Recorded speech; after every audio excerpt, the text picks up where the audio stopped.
Begin with Usman. Usman, now that the Prime Minister has arrived in Beijing and he's going to meet with the Chinese President, the Prime Minister, the Chairman of the National People's Congress Standing Committee of the National People's Congress, and he will be attending a Pakistan-China friendship business event, meetings with the CEOs of leading Chinese companies that are working on CPEC projects, and a number of MOUs are also expected to be signed in various fields during this stint. How important is this part of his visit before we go to the first part? I think that this is a very important leg of the visit. So as you've correctly mentioned, there's multiple legs to this tour, and they are all part of a comprehensive, let's say, rebolstering of already strong ties. The idea is now that in Beijing, he's meeting specific entities of the highest office of the People's Republic, with the idea of reassuring them that Pakistan is as committed as ever to the shared vision that was articulated in a previous tenure a decade ago, and that we are fully committed to making sure that the secondary and tertiary phases of CPEC materialize in the same way that the first phase did back in that time. So we must think of this Beijing leg, the previous one being Shenzhen, this leg being one of state-to-state reassurance of shared interests and shared vision towards realizing a common destiny. All right. You know, he was talking of the information technology sector and the telecommunication sector, and he talked about Huawei. Now, when it comes to Huawei, our Prime Minister also met with the chairman of Huawei Corporation. He talked about the latest innovative technologies. He invited Huawei to expand its investment portfolio in Pakistan as well. And there was a framework agreement that was also signed between the two, between the Ministry of Information Technology and Huawei, under which Huawei is going to provide free training to 200,000 Pakistani youth in IT, including artificial intelligence. Also, it will extend its cooperation to establishing safe cities in Pakistan. It's already doing this in one city, in e-governance and in digitalization of economy. How do you see these developments? How important is, for example, e-governance, digitalization of economy for strengthening Pakistan's own economy and also strengthening the relations with China in these spheres? This is a fantastic way to look at it, because Huawei is probably the best positioned supergiant in this field in the world. As the world now bifurcates into two poles of technological and economic development, particularly in the digital economy, Huawei is a titan on this side of that competition. Huawei has a very international footprint, and it is doing similar things in other countries with very, very significant results. Particularly in Africa, but also in parts of Asia and Latin America. It has received a cold shoulder from the West because the security establishment of the West has been unnecessarily hostile, and therefore Huawei hasn't maximized the full contribution it could. By contrast, in Pakistan, already they are a big player. They are a significant participant in our digital infrastructure in the telecom sector. Now there is far more for them to do, particularly because Huawei itself is now at the cutting edge. There was a time where it was competing towards that edge, but now Huawei has surpassed, and that is part of the reason why there is antagonism against Huawei. So we certainly can see the items that you mentioned develop further. And in fact, there's even more that they can do. And so perhaps we should take a few things at a time and see them to full fruition. And Huawei has a long-term stake in Pakistan. Even as the telecom sector has consolidated in Pakistan, even as changes have happened, they have stuck through thick and thin. All right. And so I expect them to do even further positive contributions here in the years to come. Prime Minister also refers to a post on X, and he talks about the China-Pakistan Business Forum. He says he has highlighted bilateral trade and investment potential, especially in key sectors, and he names those sectors: transfer of Chinese technology, industry and partnership in IT, in agriculture, mining, steel, textiles and renewable energy. He also talks about security that will be given to the Chinese nationals, and of course the projects and investments in Pakistan. Are these sectors, IT, agriculture, mining, steel, textiles and renewable energy, important avenues of collaboration? How should this cooperation be streamlined? This is a very important point you're making about streamlining it. So the sectors that you have named are essentially the bedrock of the economy. Whether you look in terms of labor, whether you look in terms of output, this is our economy essentially. So these sectors need to be brought to the cutting edge. There has been so much work done in recent years that Pakistan certainly needs to catch up. That initiative, of course, has to be much more on the private sector, but government has an important role to facilitate that, have a regulatory and oversight role, and also to foster or lay the groundwork, and that's what they're doing right now. So on the Chinese side, for example, the interest in agriculture, in renewable energy, in IT is very, very positive. I certainly see scope for partnerships across the board in these sectors.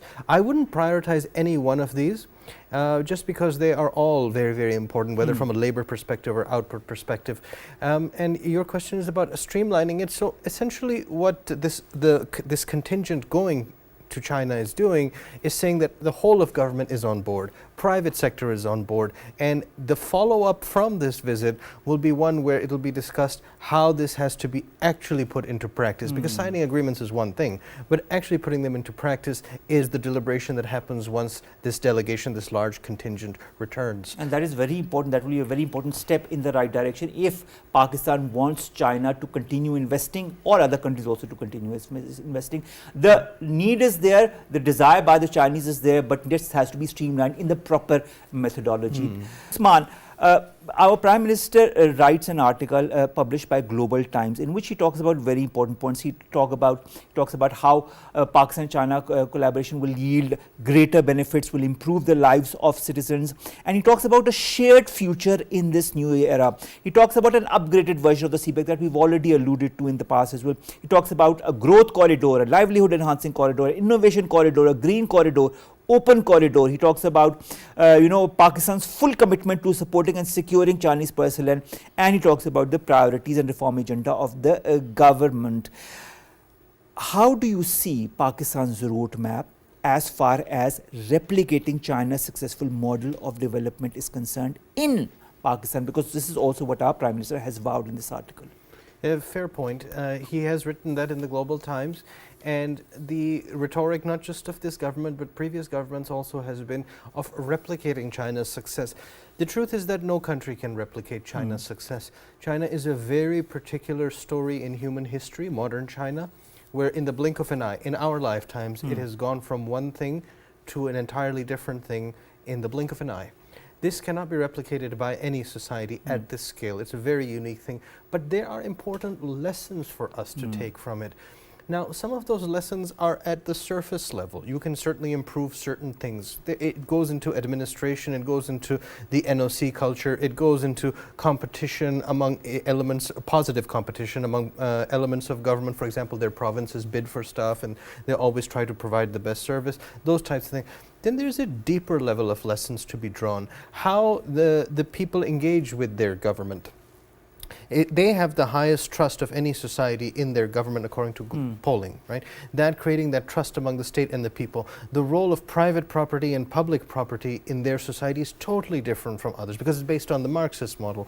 The relationship between their state, their education system, their economic system, those things are very, very deep. I don't know if any society is ready to learn at that deep level, but there's certainly a lot of valuable lessons to be drawn from the Chinese example. But it requires a deep study. It requires a deep study from our government. It also requires a deep study from ordinary people, civil society, as well as the private sector. But one good thing in that regard is that there are so many Pakistani students now studying in China. I've heard a number of between 20 and 40,000 studying in China right now. So this generation of Pakistani students who are studying in China will be very important in drawing lessons and seeing them implemented here. There is actually layers of cooperation beyond just state visits that are required, and that's where I think huge progress has been made under the radar. Nobody talks about how these kids studying there are going to bring important lessons, create bonds, networks, work for their companies, bring companies here, and so on. There's amazing stuff for Pakistan and China to do together, which often is not covered, which is very good. All right, Usman, also, our Minister for Information and Broadcasting says in Shenzhen, the relations between Pakistan and China are entering a new era, which is an important milestone for Pakistan's economy.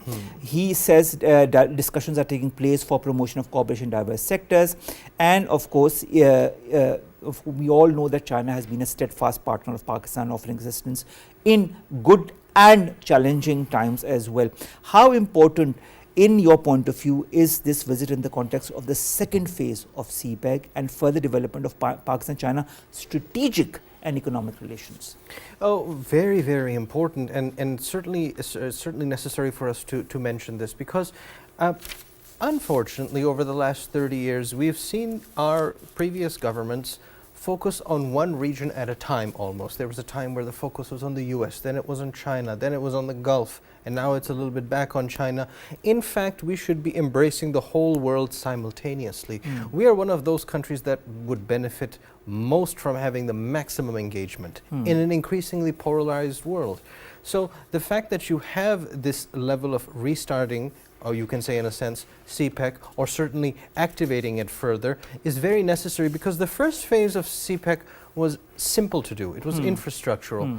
That has already shown its merits. There's excellent infrastructure in Pakistan relative to what there was 20 years ago. But now the second phase requires much more human contact. It also requires a far bigger, larger cognizance of the geopolitical and geoeconomic environment in the world, which is toxic at many levels. So in that context, having our emissaries go there and reassure the other side that we are with them, and we also share in their vision, because they are thinking very deeply about how the world is changing. China is instrumental in that. It has looked at Africa, Europe, the Americas. All of that is part of a coherent vision. We say that we are part of that, and we are willing to and ready to help them in as much as they are also helping us. There's mutuality and harmony in this. And I think that's very important, this mutuality and understanding and working together in order for the betterment of this shared vision that our Prime Minister talks about is very important for entering a new era of Pak-China relations. Thank you very much, Dr. Usman Chohan, to have joined us as well and to have come all the way to the studios. It's always good to see you here.